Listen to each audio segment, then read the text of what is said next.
Indeed. Let's move now to eastern Ukraine, where this morning it looks like many voters are saying yes to independence. Preliminary results, if we can call them that, now show that 89% in Donetsk approved of a measure to secede from Ukraine.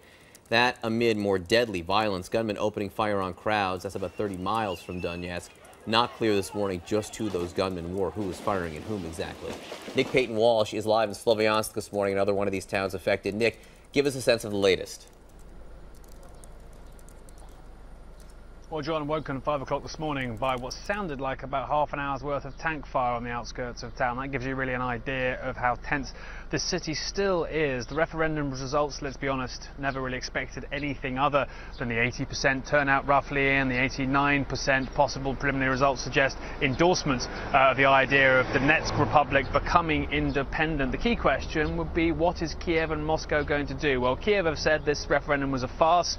I think being here, seeing the conditions, seeing the fact we're almost in a state of civil war here, it's pretty fair to say it doesn't meet normal, legitimate democratic standards. But we're also hearing now what the Kremlin have to say. Now, remember, Vladimir Putin suggested this referendum be delayed. We've just had a statement put out by the Kremlin press service, remarkable in that it says the will of the people of Donetsk should be respected, but then it seems to fudge what actually happens next, encouraging, it seems, dialogue between the people here and the central government in Kiev, suggesting that in order for the implementation of the outcome of the referendum to go through in a civilized way, there should be talks. Now, it's clear here in Slovyansk they don't want to talk. They consider the only conditions for talking the army being pulled away, prisoners of war talks being begun, and their local army here, their militia, being recognized. Now, that's never going to happen, and Kiev called them terrorists, say the only way to respond to them is to send in the army. So a messy situation, but bizarrely now, the Kremlin, who many say fomented the unrest here, but in the last moment tried to distance themselves from